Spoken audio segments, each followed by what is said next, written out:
So for those who don't know, Jessamine Starr. Jessamine is a dear friend from ATL.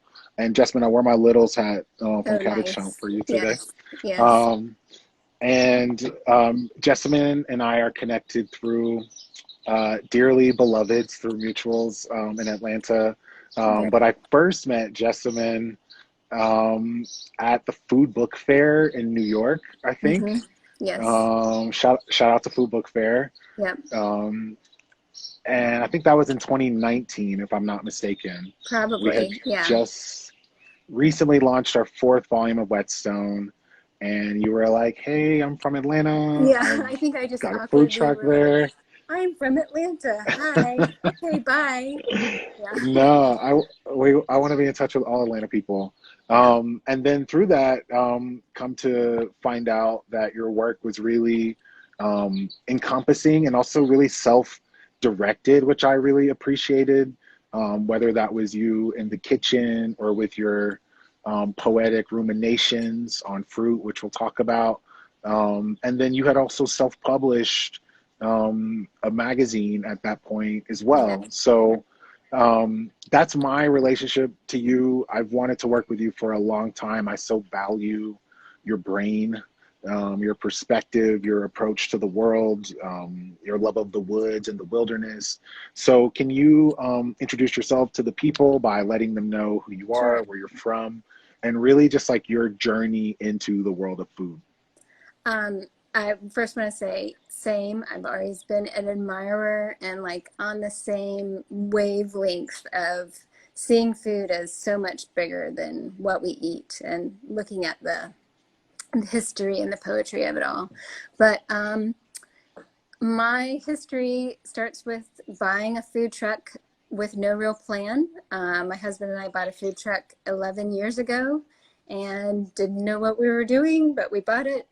Both had worked in kitchens on and off throughout life and have always loved food, and then just had to kind of figure it out. Mhm. And we did. And then I'd say the last 6 years, the food truck's really been mine, and I've figured that out. And I like to have fun with my food. I really like to play and like to mix different cultures and just make people think a little bit before they bite into the thing that they bought from the food truck.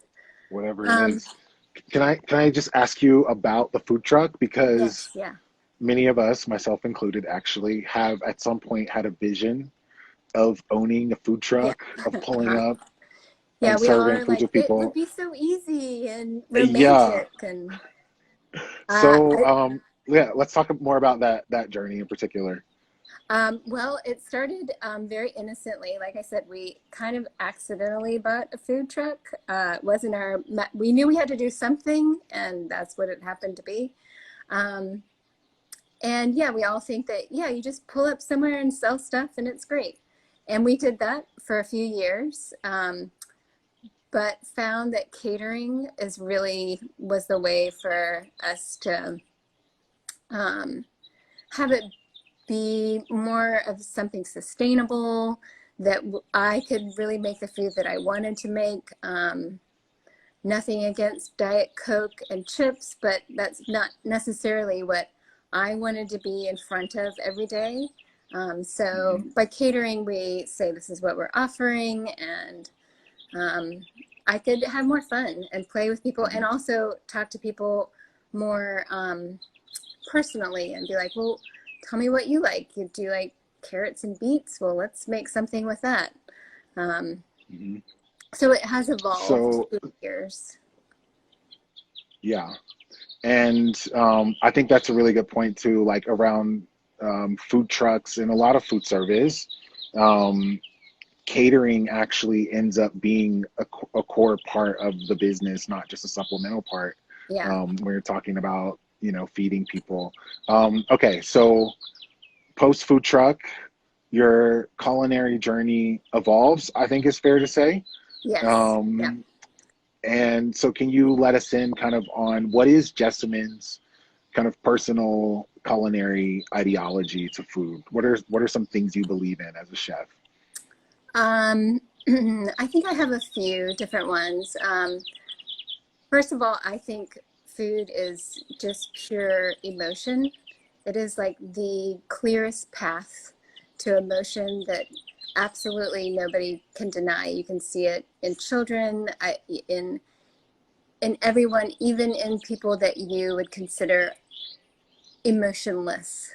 You just Mm-hmm. can't not get happy about eating a piece of cake that tastes just like the piece of cake that your grandmother had, or being served something that is appealing to the eyes, or of course with fruit, being in a fruit orchard and tasting a really fresh peach still warm from the Mm-hmm. tree. It's just, it brings up emotions that you can't hide.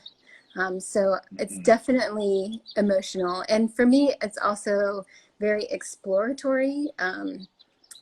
I haven't personally gotten to travel very much, but I am an avid cookbook reader. I'm not a recipe follower or a cookbook follower, but I just Mm-hmm. love to dive into any kind of cookbook.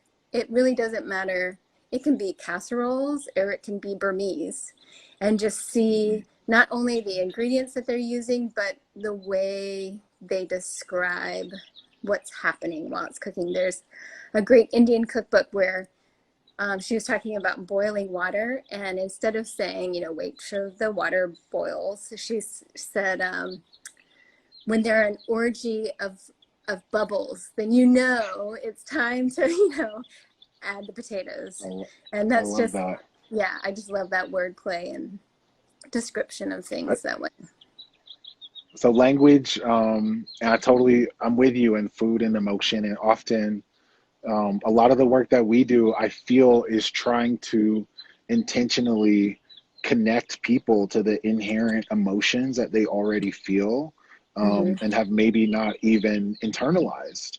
So that when we Right. think about food and like taste memory and tied to emotion, sometimes it's not even evident that we have these really strong emotions Yes. Yeah. until media or some outside force makes it clear or kind of shifts Hmm. our relationship to that. So I feel you on that. About language though, because your language is part of the reason that we're excited to be engaged with you in this endeavor. Um, Love your poetic waxing on fruit. And really, that was kind of how we got here conceptually.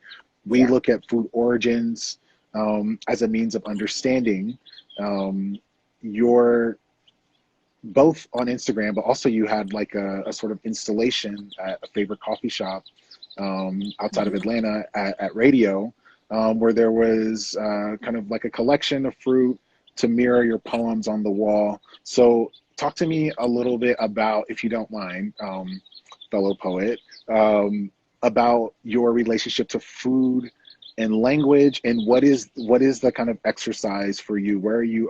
How are you showing up to this craft of like writing poetry about fruit in particular? I think because for me, the road from food to emotions is so clear that it's so easy to write, to put words to it. Just like it's much easier to write a song about heartache, because it's there, it's on the surface, and you can feel it and see it. And of course, you have a million things to say about it, or being in love for the first time. It's just so on the Mm-hmm. surface that you can't hide the Mm-hmm. poeticism about it. And for me, with food, and particularly with fruit, because I do just love fruit. It's kind of that simple. It's not like I'm a fruit expert. I Yeah. didn't grow up in in an orchard and know all these backstories, but I just truly, truly love it, and would find myself reading all kinds of history books about different fruit, and just was an endlessly interesting subject. And I have gotten to many, I love picking fruit, and that is the Mm-hmm. time that kind of maybe the only time, well, being outside, I feel like this, but when I'm picking fruit, I just think everything is perfect. Like it Hmm. couldn't get any better than this. If I, if I'm at a Yeah. blueberry farm picking blueberries, I'm like, I just can't imagine needing anything else. This is it. Yes. And I so feel that. words just come with that. And I want to share that just like we want to share our heartache or love for something. Hmm. And then once you start to dive more into it, everything, just like everything in the world, has an amazing backstory. I mean, Hmm. it's just kind of endless. And with fruit, it's something that we all a lot of times just mindlessly eat. We all have avocado and just don't think about anything else. And then you find out how it came to us. And it's amazing. It really is. Yes. At Yeah. least for I me. think, no, it is for all of us, actually. I mean, that's what we're like, building community around this, this collective awe, and one of my favorite things about you, which is evident in your writing, is that you are clearly still awed by fruit, by the experience of picking in orchards, which I agree with you is pretty idyllic. It's hard to think of, It is. much better things than that. And even though in this show we will obviously, because we're coming from this origin perspective, like we will have subject matter experts and people who can like ground us Yes. in Yeah. the kind of uh, botanical journey of these Mm-hmm. plants.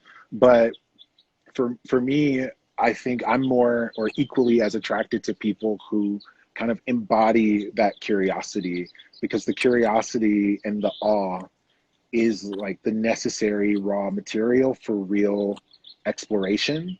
Mm-hmm. And so for our listeners and for folks who will be listening to your show, um, it is your contagious curiosity as a fruit lover that we're trying to kind of imbue, with all of our origin anthropological framework as well. So I just want to celebrate you for that and for your Yeah, love of well, fruit. thanks. Yeah, I will say that I am not an expert by any means on fruit, but I do so love it. And a lot of my fruit letters are not about facts or sometimes not even about flavor. They're just about Hmm. my emotional connection to it. But then Hmm. there will be all of these outside rings or inside rings that strengthen that emotional connection. All I really needed was blueberry pancakes. But did you know that Elizabeth White, there's so many things, or Hmm. why a certain blueberry is named this. It's really incredible. Hmm. Yeah. And I want to ask you about a very, especially for Atlanta, um, ambitious, fascinating culinary journey that you just took a few very lucky ATLians on, Yes. um, Yeah. called, it's Eat. Is it pronounced Eat? I believe it's called et. Et. Sorry, That is the Et. way I pronounced it. Yes. And Et, what it stands for? What? It means one in Swedish. Okay, Et. So Hmm. it's not an acronym. It is So not. Et was a dinner series, which took place in the woods. Yes. A dinner for one, I believe. Is that Yeah. correct? Yeah. Just for one. Yeah. It was my Uh, pandemic coping mechanism for mhm, me and for whoever I could share it with. Um, mhm, when the pandemic hit, of course, having a catering business, I'm sure like every other catering business out there, everything tanked and I had to reconfigure a lot of things, which I did. Started delivering food and that worked. But I still had the anxiety of the pandemic, like everybody else. And at the same time, I had this incredible sense of relief because things were simple and it was so quiet outside. And I love being outside. It is definitely my therapy to go outside.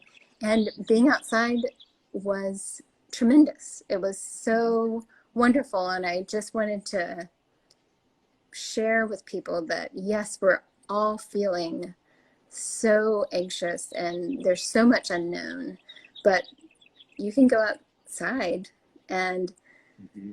the birds are louder. There's less car, you know, you can, Mm-hmm. and you will feel better. Mm-hmm. And we were lucky enough to live on this piece of property that's right next to a creek. And I actually read a short snippet article about a one-seat restaurant opening in Sweden that had a little bit of a different concept. It was to feed kind of the elderly. It was not near a bus stop. I think since then it has blossomed into much more. But I just love that idea of it being, for one, that it's quiet, and that's okay. That can actually help heal or at least soothe you during all of this unknown. And so I immediately like went out into the woods and walked around with my little table and found a spot. And it wasn't a business. I mean, you're not going to make very much money feeding one person at a time. And that wasn't I just wanted to share that thought. And also it was just like giving a gift to somebody that you're really excited about is giving a gift to yourself. It was just as much that. So I had a lottery 6 times a month. People would enter, I'd randomly pick. They'd come out and we'd just text. They'd walk the trail, and as they were walking, I would put the food out. So there was 0 contact, and it would all be foraged, really local, very simple food. And they could stay as long as they want, and it was pay or trade what you want, which was my favorite part of this whole thing. It was just like me giving them the gift of a surprise meal and this place that they didn't really know where they were going. I would get the surprise of I got some live chickens, or I would get cookies or whatever. It was kind of a way to have community without contact, to share. Totally. Yeah. Yeah. I love how, and I mean, unfortunately I didn't get to have the dinner, but I read about it in Atlanta Magazine. And there was an intimacy that you were able to create in the solitude of that experience, in the woods, that I really found, like, I don't want to say enviable, but like desirable, as someone who loves to contemplate what I'm eating. I just think like the meditative opportunity around food, especially in environment, was really, really beautiful and kind of aspirational as a diner. So well, and I also just wanted to push that idea that anyone can do this. It is literally available to all humans at all times. You just have to gift yourself the moment, and it can be in your car eating an apple, but you just have to say, okay, and this is what I'm doing. And it doesn't have to be, I know it's really exciting for it to be in a beautiful place with surprise food, but a picnic is a wonderful thing, and it can be a bucket of fried chicken. And picnics are actually the best thing. They are the best thing. Yes. That is one of my favorite activities. Okay, so someone has someone called you Peggy, which is which is funny. That is funny. Maybe I look like a Peggy. I could see you being a Peggy. But this is a question from a friend that says, would Jessamine let us know about her pre-food truck journey to the world of culinary literature and now media? Was this something that you studied in school? What led you down this path? I was a English major in school, and I graduated from Montana State University, which is not known for its literature department. So I would say I took college as an excuse to travel. Definitely wouldn't put a whole lot on my education, but I did learn a lot from my surroundings. Definitely. I went to Oregon and a little bit at Georgia State and Montana. So I got to travel a bit. And then Culinary wise, I worked in many kitchens. I was the prep and expediter, always the lowest dishwasher. But that's kind of I like to be in the pit. That's okay. I don't mind getting my hands dirty. Um, and I've always just, in Atlanta, Buford Highway is the mecca of all food. And Mm-hmm. since being a teenager, has just always been my favorite place because I Mm-hmm. love finding things that I don't know what in the world they are Mm-hmm. and trying them, Of seeing what, course. yeah. So I think it's That more, my food is um, not a traditional path, but it's just more about curiosity and cooking I like we all do. Yeah, I mean, some oh, it's all good. Too many apologies about the mishap. It's Peggy. all good. We're just shouting out our friend Peggy, who I think contributed Whetstone Volume 1, maybe 2, if I'm not mistaken. I also just want to add to that because this is a question that comes up for me a lot as someone who didn't graduate from college. Um, I'm always assuming in that question what people are asking is um, like for a blueprint or something.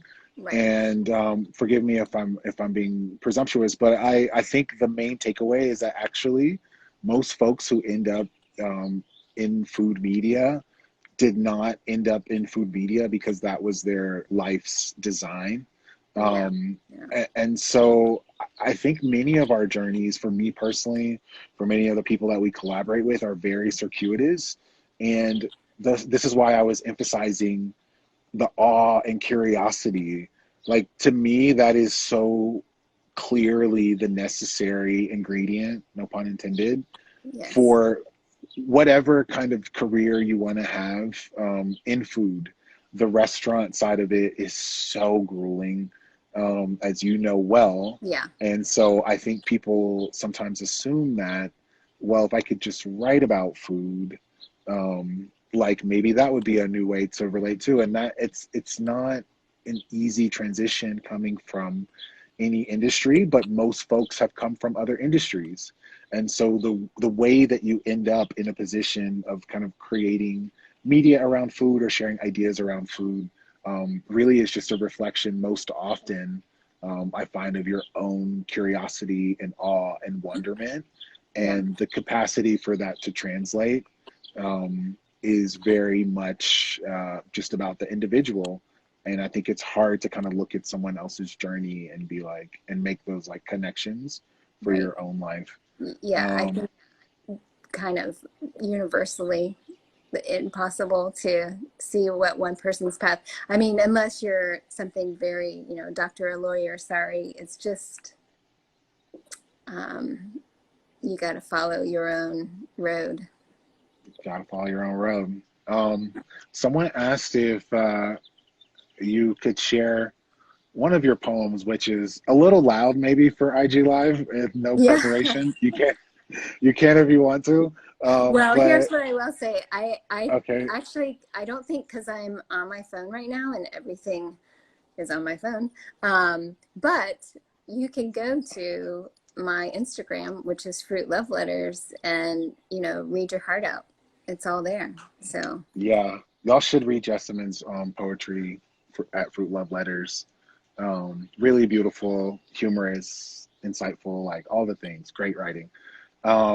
Someone asked how we met. We covered it at the yeah, beginning, but actually, my significant other and Jessamine are very close friends. we are. So we were connected through mutuals, but we met also the first time at a book fair where I was hawking Whetstone magazines in Brooklyn at Food Book Fair.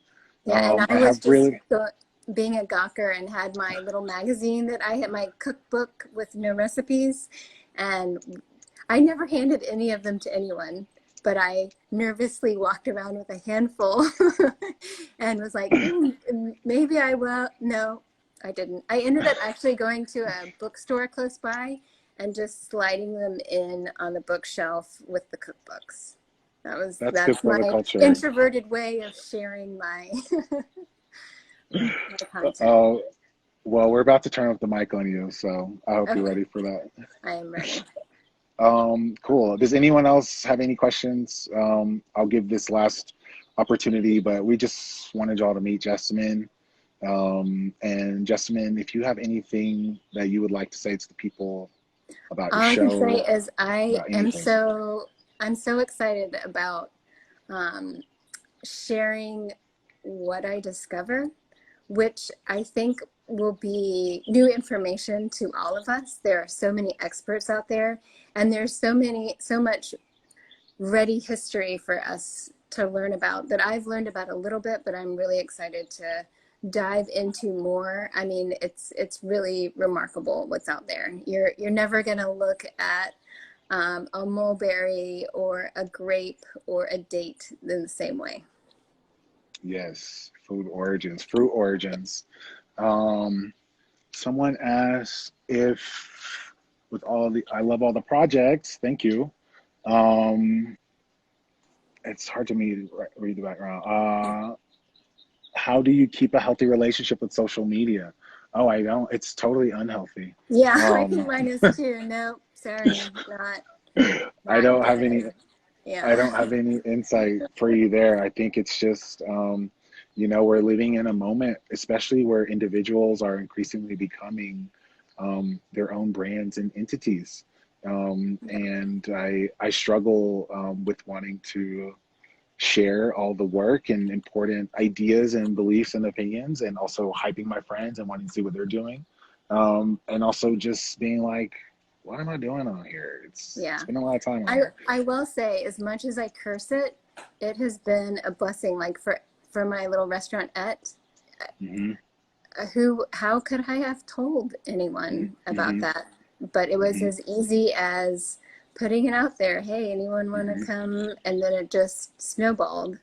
And same Yeah. with fruit love letters. I had been talking to myself forever about writing love letters to fruit because every time I eat something, a mango, I just can't stop writing it a letter, in my head. And so I was like, well, I'll just do it. Whatever. It's Instagram. It's easy. Just write it and put it out there. And who cares? 5 people will see it. 10 people will see it. No big deal. So it is a way that we can all just put what we want out there. It gets Yeah. it gets the word out. I think that's where we have to leave that answer, because Whetstone would not be possible without it. I think it's Yeah. hard to ignore that.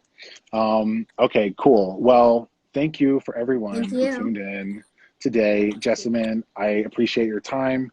If y'all have not yet, please share our campaign. I think we are at or near $10,000. We are trying to raise 25 times that amount.